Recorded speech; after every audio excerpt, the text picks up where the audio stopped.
Hello everybody, today is the 28th of August and as always we're going to tell the pen story. This pen story changed a lot of people's life. We shed light into why something happened to our life and how we can create or manifest our dream life. So let's get started, okay?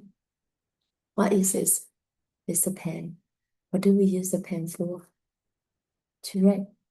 Now there's a dog inside the room. I'm going to read this in for the dog. What does the dog do?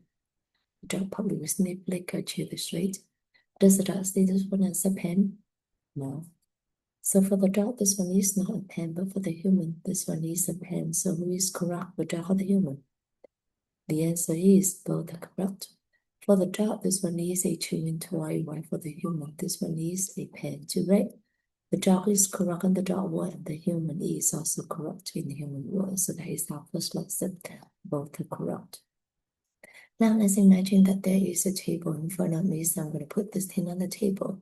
And then both the dog and I will walk out the room. So inside the room, there be no human, no dog. What does this thing become? It is still a pen or chewing toy. Oh, it's become neither, not a pen, neither a pen nor chewing toy, right? And the ancient wisdom called this one as the emptiness. The emptiness is actually a very magical definition. As we understand the emptiness, we'll be able to achieve anything in our life.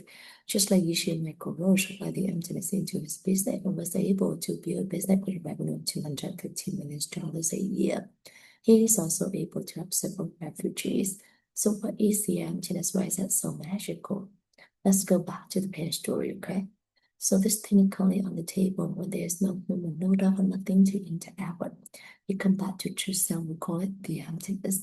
So the emptiness is not darkness, it's not darkness or no feeling, nothing thinking. The emptiness is just itself or it doesn't interact with anyone or anything.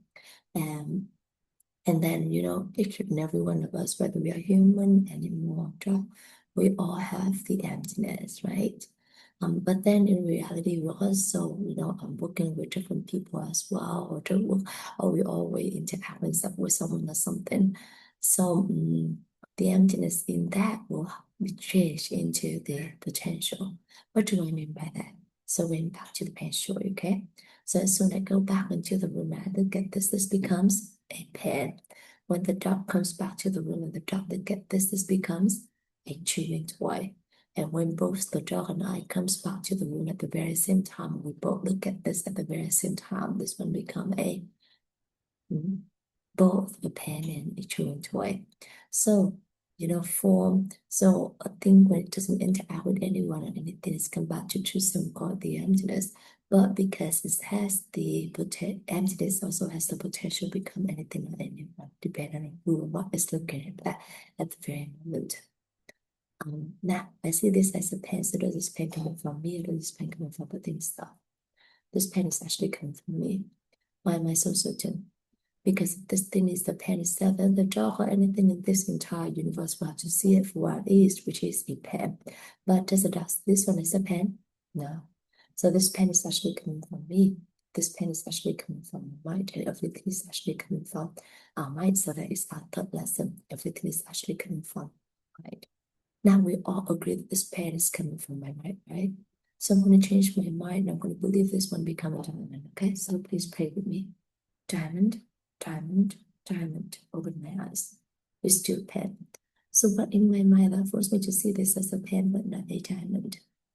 There are certain that our mind that the actual wisdom requires come up. When we see something, the certain that our mind pop up, open up and cover this and made us see it for what had been planted all into our mind. So who planted those seeds into our mind then? Only you can plant the seed into your mind, and only I can plant the seed into my mind. How can we do it? We do it by three ways: by word, by action, by thoughts, especially to other people. So for instance, I'm gonna hold on to this and go say, I have a pen, would you like to have this pen?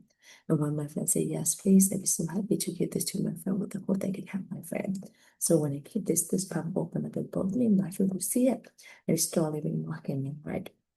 A couple days later, when I see this, I recognize this one as a pen, which means that the seed of the pen is already planted into my mind, and I pop open and covered this and made it seed for what had been planted all into our mind. And this is how a pen become a pen. Anything surround us become what and who they are to us. In the pen story, there are several different lessons. Today, we're going to 4 different lessons. The first lesson is build the correct. So we learn to respect each other's opinion, we learn to respect each other's choices, and we learn to listen to each other with a compassionate heart. The second lesson is along with the emptiness, we all have limited potential. So trust your potential, trust the potential of everyone and everything surrounding you, and trust the potential of what happened to you. The third lesson is everything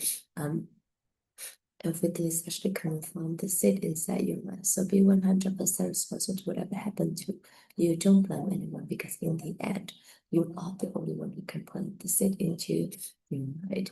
And the fourth lesson is to how to create or manifest your dream life universe a certain way. So first you have to know what you want to have in your dream life, and then you start planting those seeds using your work, your action, your thoughts, your other people.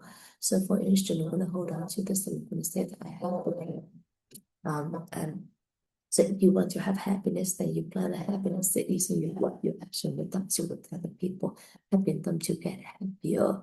If you want to have prosperity, then use your work, your action, your thoughts, with other people, helping other people to get more prosperous. And just like that, whatever you want, making sure you your work, your action, your thoughts, with other people as well. And the lesson that I would like to share with you all today is actually this morning, on this evening, I kind of snapped at my husband. And it is not good. It's not good actually. I think it's one of the very rare time I actually snap at my husband.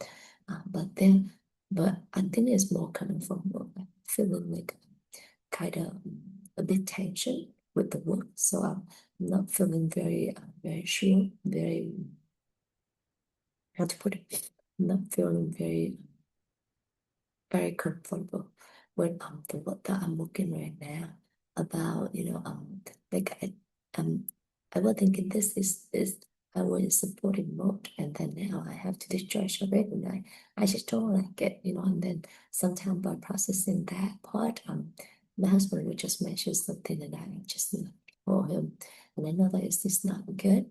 And it's actually a very bad sit that I'm planting right now while I'm still holding my fort. And by telling you this, it's actually, I will processing it to myself as well. And right, right now, I actually like just a very emotional role, just following my emotion rather than following my logic. So, um, so we'll see. But I will have to think about it, and maybe tomorrow I'll do some cat running or something to get this over. Thank you everyone for listening to me today. Thank you Emily for covering me in the 2000-day journey. And if by me sharing with you the history, my lesson is something good, I would like to dedicate it to my Jewish family, to my friends, to my co-workers, or to my neighbors, or to any living things in this world and in other worlds. With love, wisdom, and gratitude. Thank you so much, everyone. Have a beautiful day.